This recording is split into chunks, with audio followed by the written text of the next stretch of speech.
Welcome to Ready STEM Go, the show where we speak to some of our awesome alumni and dive into their STEM journeys and the path that they've taken to where they are today. I'm Mackenzi Oliver, and today we are talking about unraveling your potential with Deanna Hood. Welcome, Deanna.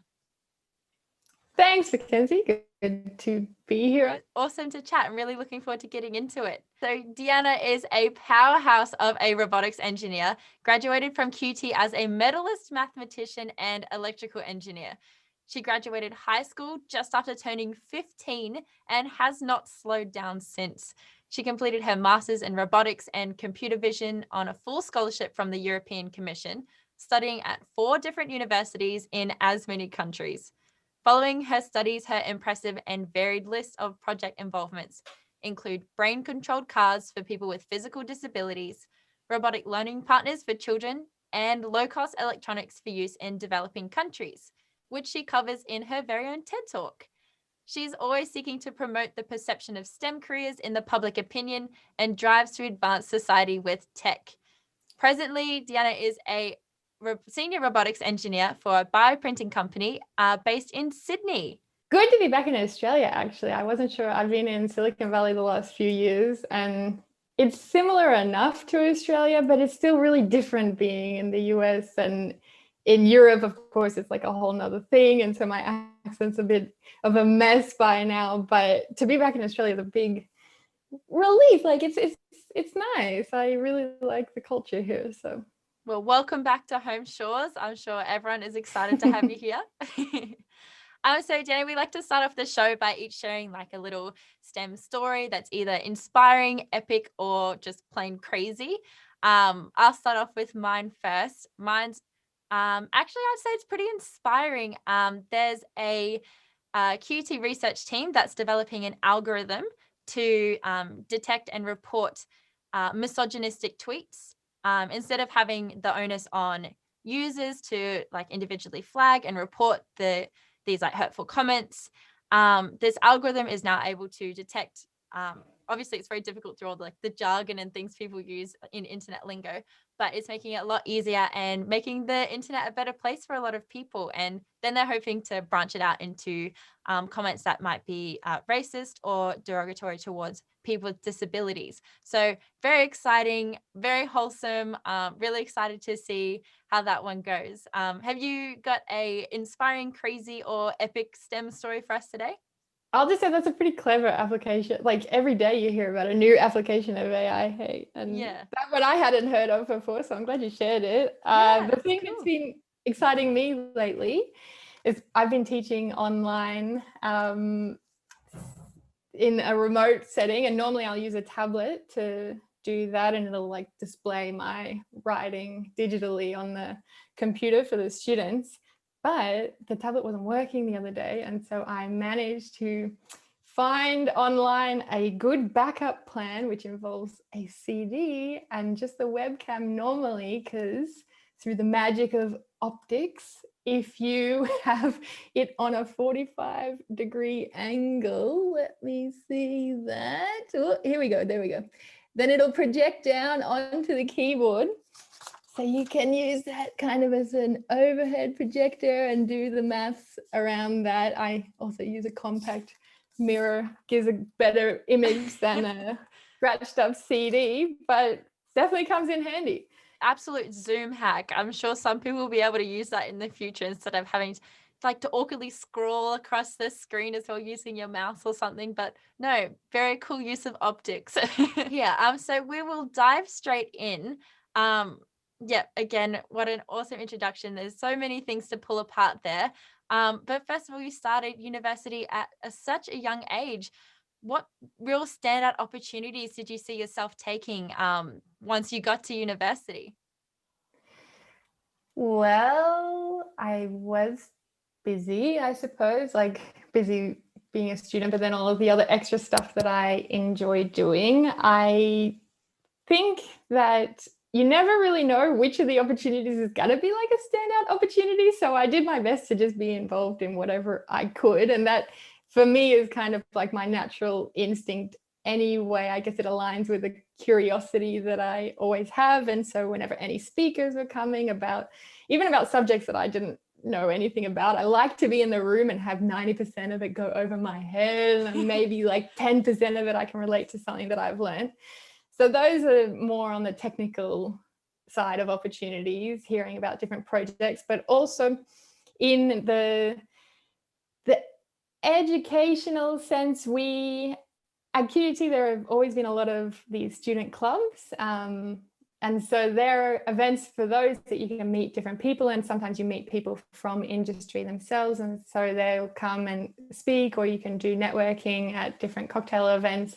And part of those events, like I was actually organizing them myself by the end of my degrees. And you realize that the time that you spend at university is not just like, you can have your head in a book, right? There's a lot of learning that I enjoy that. But if you're curious about meeting different people, then there are so many of those opportunities, events for that the university will support, that you can always see how different people have taken engineering. Like, where did they take their things? So to have them come to university and speak, and sometimes they've gone away and studied abroad. That's actually how I found out about the master's program that I did, that Erasmus Mundus scholarship. I hadn't heard of it before, but a student had done that and come back and let us all know. And so this was one of those specific events that it was like, if I hadn't been to that, I don't know where I would be. But because I went, I applied for that master's, and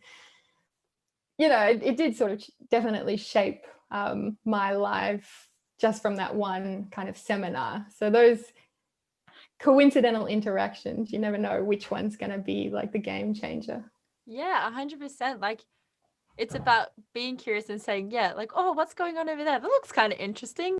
You have like that power as a student that you're kind of allowed to be curious about everything. It's not always as straightforward, like in different roles of your life, you don't always get that permission to, I want to learn every day. Like, you have to work a bit harder when you're not a student to get those opportunities. So it's a fantastic period of time.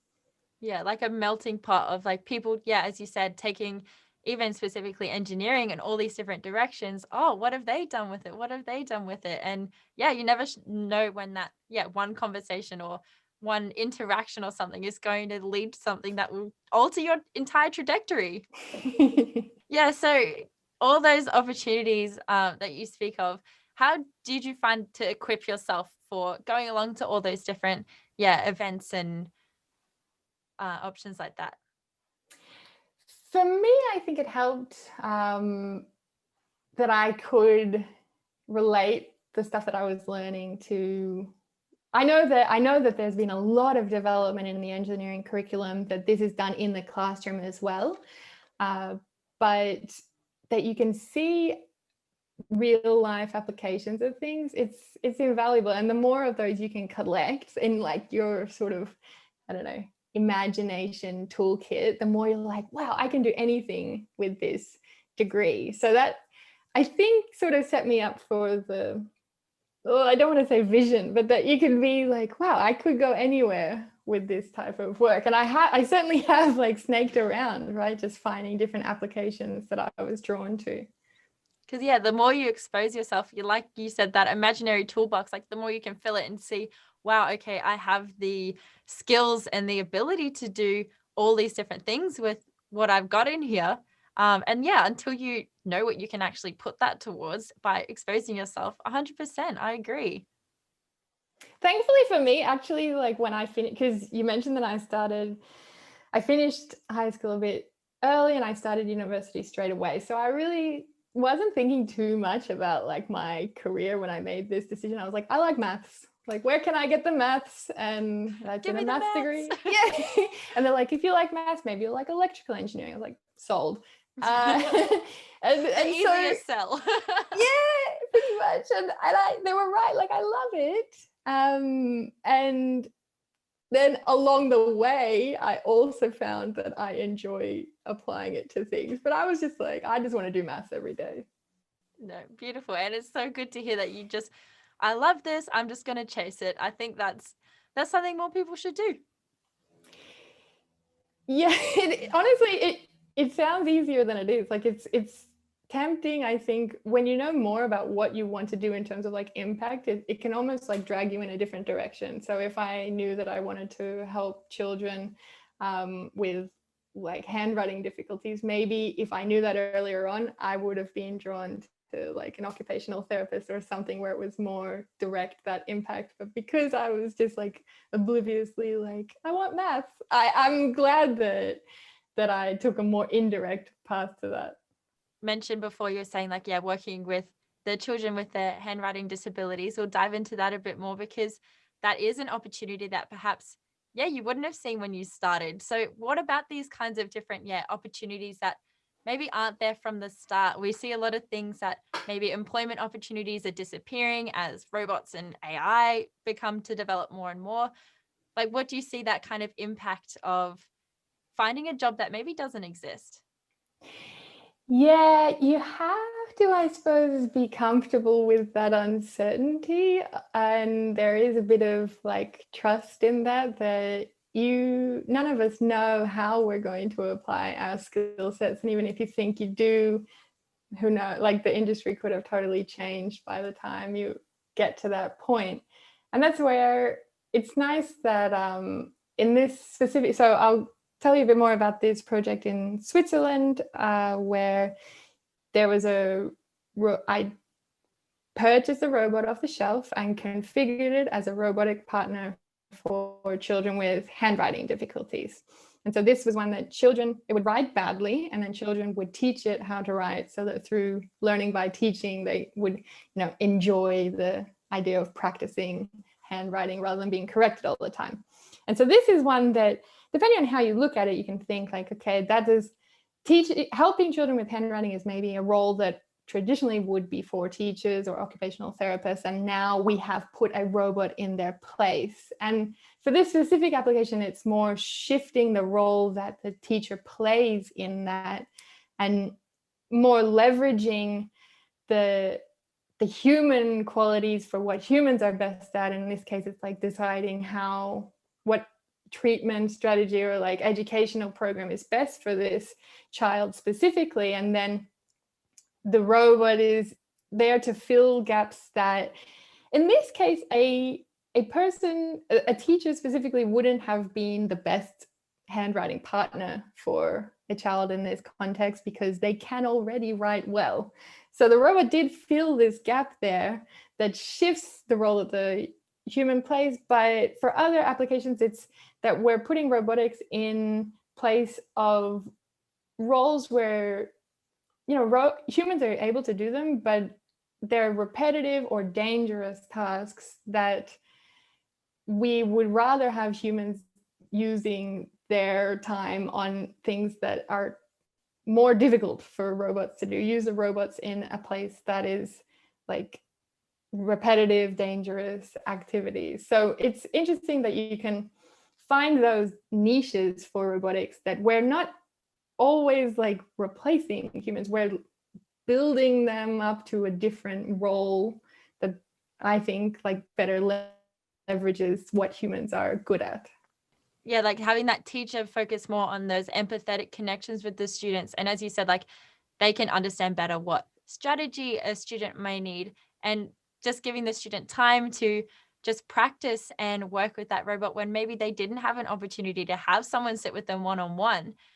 100%. It gives that teacher, like you said, that chance to adapt into that more almost social role, would you say? Yeah. And for this one, like that social robotics is a really tough challenge in human robot interaction. We can leverage a lot of the novelty of having a robot work with children. They're excited by it, and by getting them excited, they can be excited to do like homework that otherwise they wouldn't be. But certainly there are a lot of human characteristics that are still very challenging in robotics, and that empathy is one of them. Yeah. So yeah, what an absolutely epic project. Within that, where do you kind of see that role of creativity? Like it sounds like it's very multifaceted. Where can being creative really fit into that?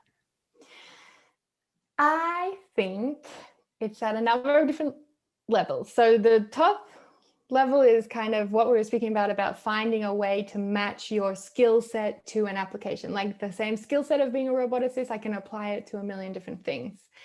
And being creative about like, how can we use robots in this project for this, social problem? How can we use robots in this? That's a creative approach. And you realize like this will allow us to do learning by teaching, even for children who are at the bottom of their class. And it's like, okay, that's clever.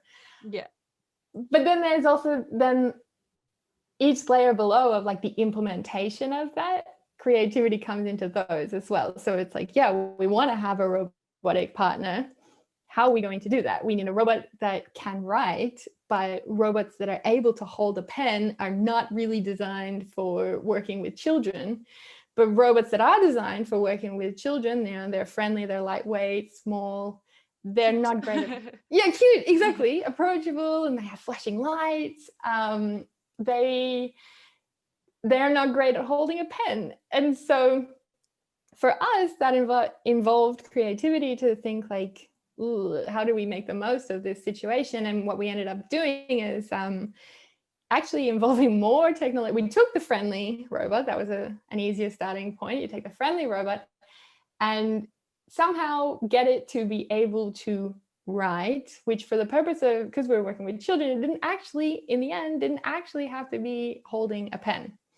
So we configured, like I managed to come up with the idea, I suppose, that we had a tablet working like in front of the robot that would display writing while the robot just happened to point at it, like ET at the same time.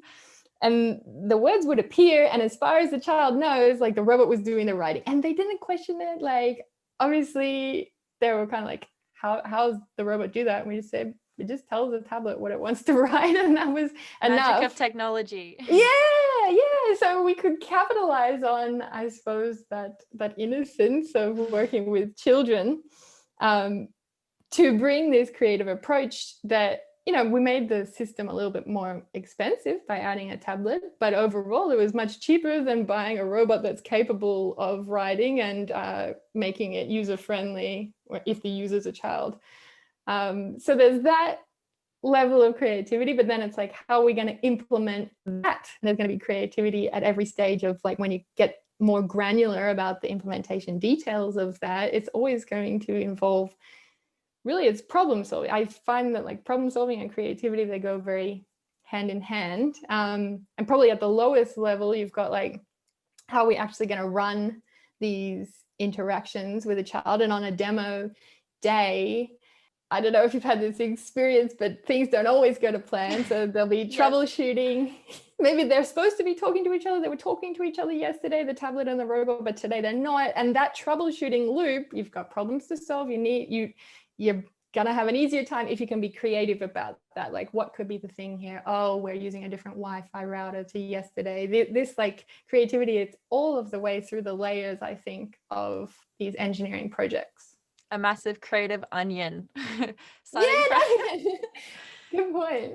Starting like like the troubleshooting stage, and then looking at implementation and who's it for, and also just finding the problem in itself, because some people might think, oh, like we've been teaching children to write for years now, like we've got it down pretty well, but finding that opportunity to make it better and to make it better with robots.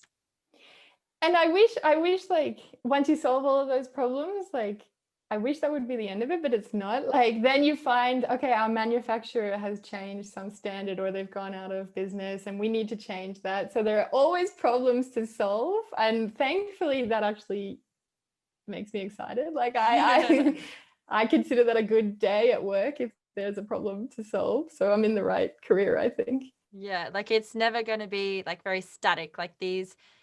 Like even once you get to that stage where you've maybe presented it or like the demo and it's gone well, it's still going to be dynamic. Like there's not a chance to sit back and say like, oh, whatever, it's done now. Especially when people are involved. They're the least predictable part of the system. We love them for it. So moving on to what you're doing now, tell us a bit more. What are you getting up to at the moment? So I work for a company in Sydney called Inventia Life science, and we make a 3D bioprinter, which is like a 3D printer that you might have heard of, where you put plastic in and you can like prototype different parts and create custom shapes.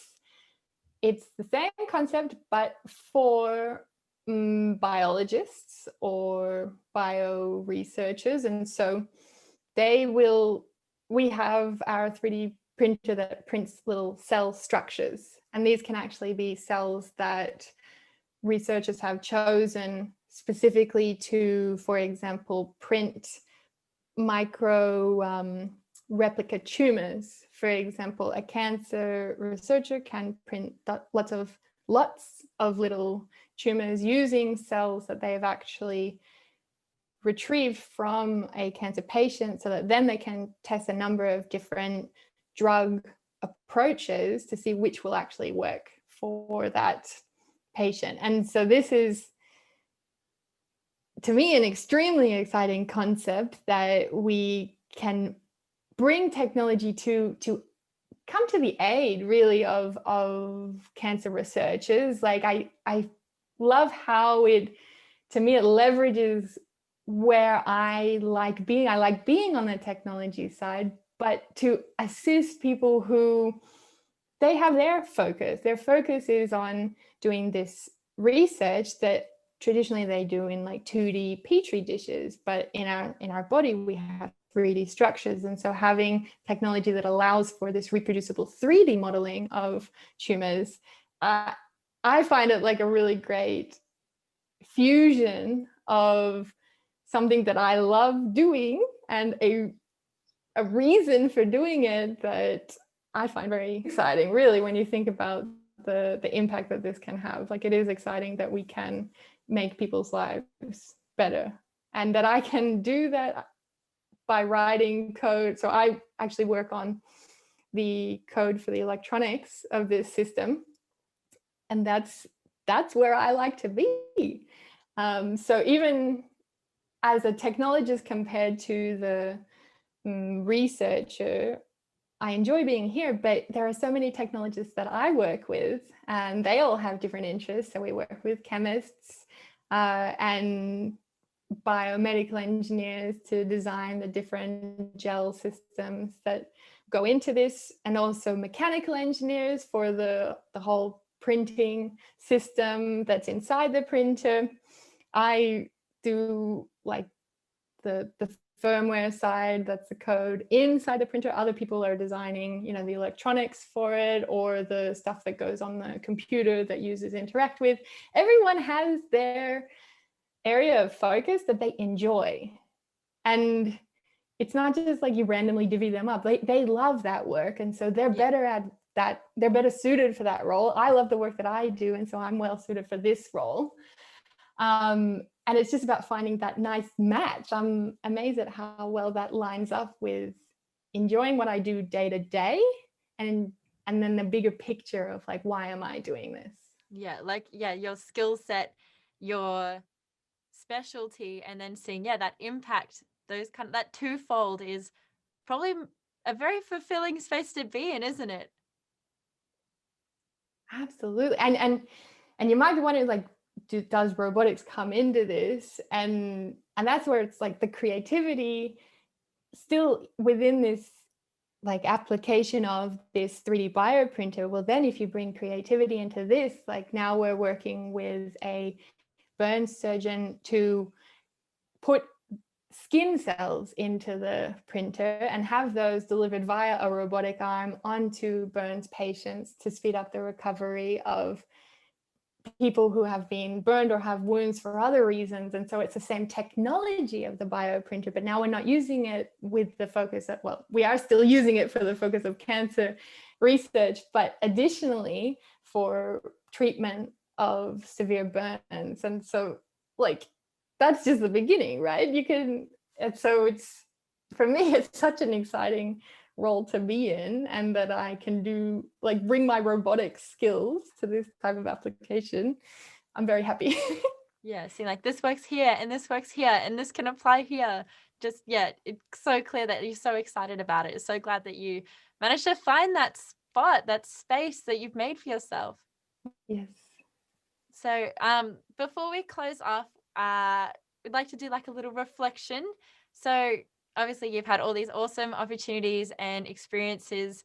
So knowing what you know now, if you could go back and talk to your younger self, what would you say? What piece of advice would you give?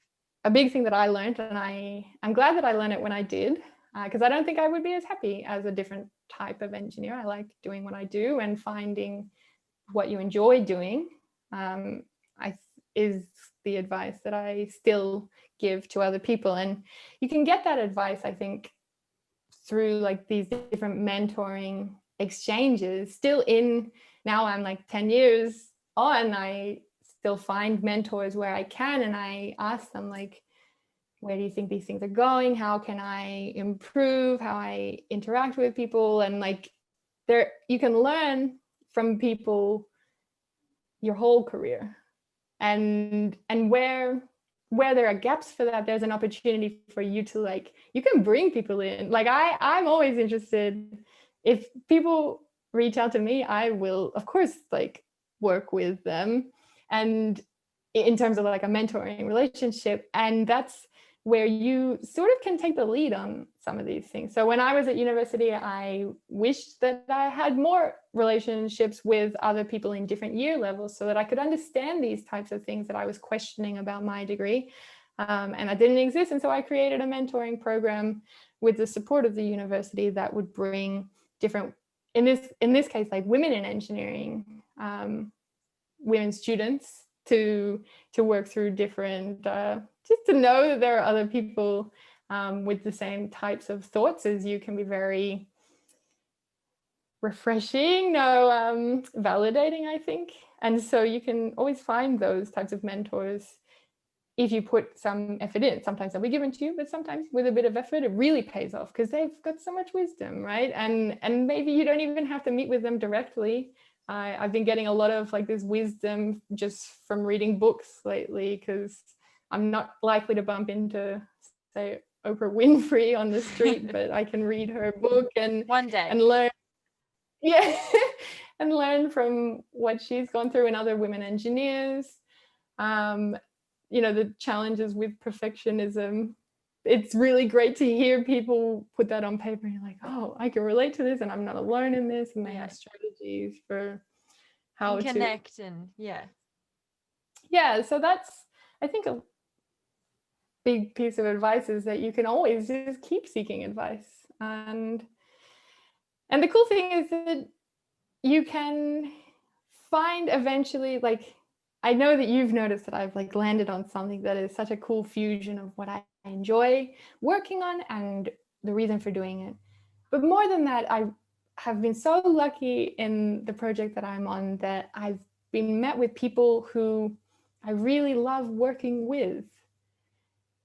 Because the people that you work with impact so much of your day-to-day experience as an engineer. And I'm so happy that I have found people that are as excited about this technology as I am. And if in the future or previous Deanna, if she doesn't find like that, I don't know, that vibrant sort of excitement that fosters creativity and curiosity that I love, then I would tell that version of Deanna to keep looking, because they're out there and you maybe need to hop a few times before you find it. But when you do, it's like a trifecta, right? I'm really loving where I am at the moment and feeling very, very fortunate to have all of those things come into place. It's amazing. Yeah, keep being curious. No, absolutely. Thank you so much for that advice and that insight as well. I'm sure a lot of people will be able to hear that and maybe even apply it to their lives, whether it is in a career aspect or, just being able to reflect and see where they want to be going. No, thank you so much. It has been absolute pleasure speaking with you. I think that's almost all we have time for today. So yes, thank you so much, Deanna. Thanks to you, Mackenzie. Like, I really have enjoyed this reflection opportunity. Like you said, you never realize the stuff that you have kind of accumulated over the years, that actually at one stage I didn't know these things. I didn't have this insight. And so it's really great to be able to share that with people. So I'm very glad that you set this up. Thank you so much again. That's all for today's episode. Make sure you subscribe to our channel to never miss an episode. And please join us on our Facebook group. QUT STEM is for me with a number 4. And yeah, be sure to tune in for next episode of Ready STEM Go.